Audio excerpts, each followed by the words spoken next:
Welcome to the Make and Design Podcast. I'm your host, Carina Gardner.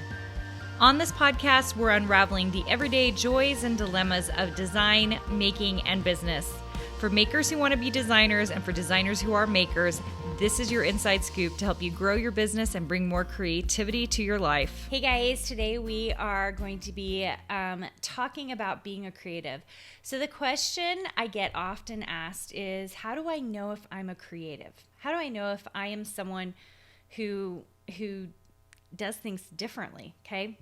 And so here's the question I have for you. If this is something that you've been questioning, like, am I creative? Am I someone who could be a designer? Am I someone who could be a writer? Am I someone who could be a musician? Here is the question I want you to answer in your head, to yourself, in your heart, okay? Are you a problem solver? Okay, hear me on this. Are you a problem solver? When I taught at the University of Minnesota, and I was kind of digging in deep with my master's and my Ph.D. with designers, really what we were teaching them to do is solve a problem, okay? And it's always, for designers, a visual problem, okay? So how do we make sure that someone who is looking at a website sees the logo, recognizes things, and emphasizes a specific thing on your website page, right? A designer's job is to problem solve to make sure that the headline is the thing that's being seen, like the words that you want on the page, that's being seen, okay? Their job is to make sure it represents overall the person or the company that website is, right? So how does a designer do that? They problem solve. So they do it with bigger lettering. They do it with different lettering. They may letter space it. They may kern it. They may choose bright colors. They may choose muted colors. The position of all the elements on the page or on the website, that makes a difference. That designer is a problem solver. Their main job is to make sure that your eye is directed in a specific pattern so that you gather the information in the best way possible, okay? That's what their job is. Now, if you're a writer or a musician or some other type of creative, then yours is going to be a little different. I don't know because I'm not either of those things. I'm a designer. So I was using the example that I knew. So, are you a problem solver? If you can answer yes to that, you are creative. Now, you might say to me, Carina, well, I think everybody's a problem solver. That is correct. And if you've come to this podcast and you don't think you're a creative, I guarantee you are. I guarantee you solve problems in your life. You don't like where something is in your house and you move it. You solved a problem. Your kid's not doing their homework and you have to entice them with a treat or an after-school snack, you are a problem solver. The things that we do in our lives, they're creative. They just are. And I remember the first time I kind of realized this and really embraced it, and that is we all have a need to be creatives. We do. And we may exhibit it in different ways, and I think a lot of times people who feel like they aren't creative and see other people being creative because they see someone drawing or they see someone doing something that seems really magnificent and different, they go, oh, they're creative and I can't be that. When the truth is, creativity manifests itself in lots of different ways, okay? So I want you, this is your homework. Can you get homework from a podcast? I want you to think about all the ways you problem solve in your life. Okay, so I'm going to tell you guys a silly example that's not related to design, but it was driving me nuts. Okay, so this summer during the Amazon Black Friday that they do, I got one of those ice makers. It's the tabletop ice maker, okay? I have always wanted one of these. Like, I have been eyeing this for seriously 5 years. I've been eyeing one of these ice makers. Every morning I have like a is a 52, 72 ounce. Like I have a huge, huge cup, okay, that I fill with ice and I fill with water and I drink all day long, okay? And it's like part of my morning routine, you guys, like, which is insane. Like that this is part of my morning routine, but it is, okay? I have to have my ice, okay? So I bought one of these. And I live in an older home in Sandy, Utah. And my kitchen is pretty old. And we moved into this house a year and a half ago, okay? So it's pretty old. And I got this thing and I realized when I measured it, I thought it was going to fit. But like the dimensions are just a little bit bigger. And I tried putting it on my counter and it will not fit under any of the cabinets, you guys, okay? So, problem solver. You know what I did? And some of you might have seen this in my stories on Instagram.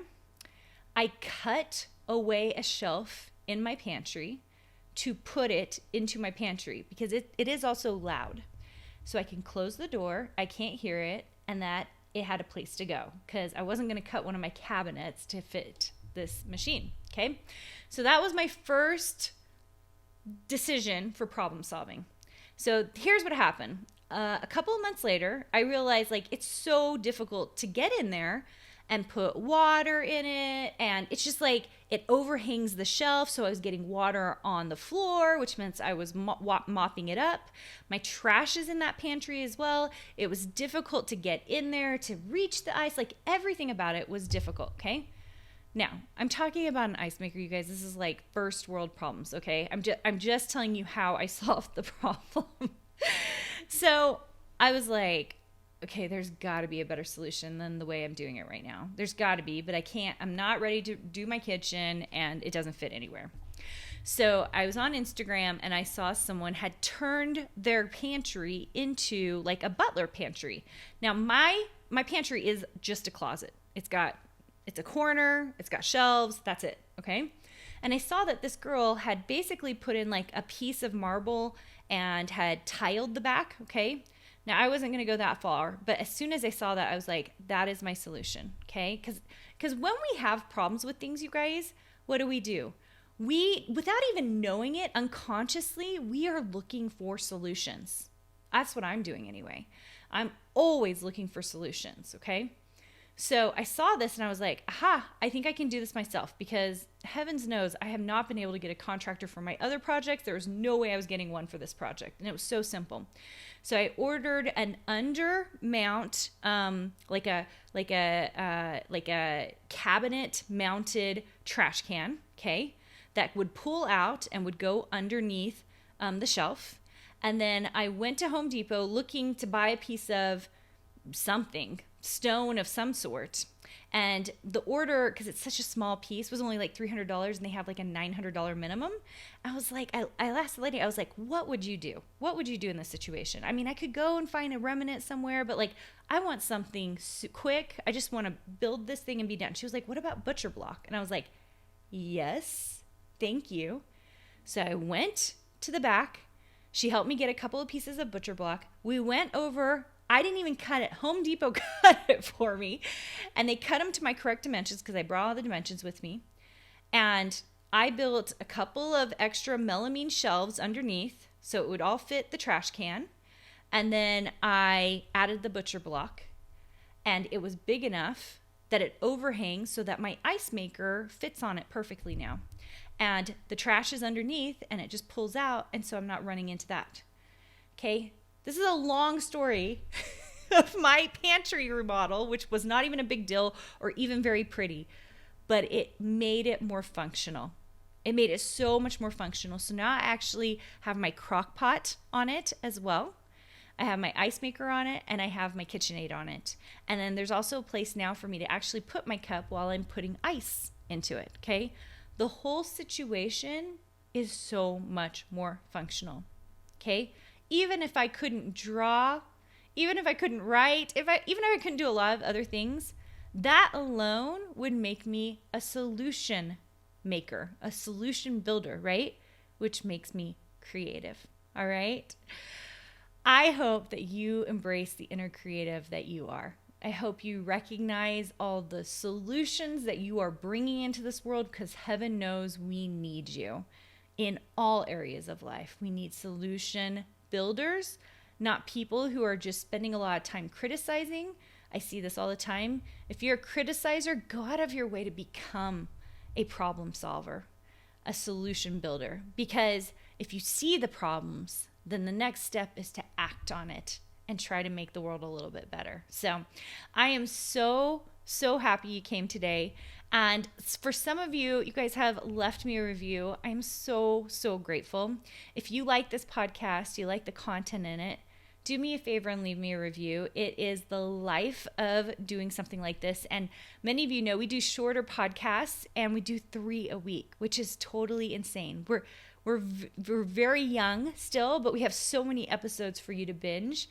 And my goal here is to lift you up, bring you a little bit of positivity, help you embrace the creative person that you are, and just give you a little nudge in your day to remember who you are, why you're so important, what kind of solutions you can bring to the world. So thanks for joining me today. Leave me a review if you can, because I love it. It helps me so much. And I'll see you guys soon.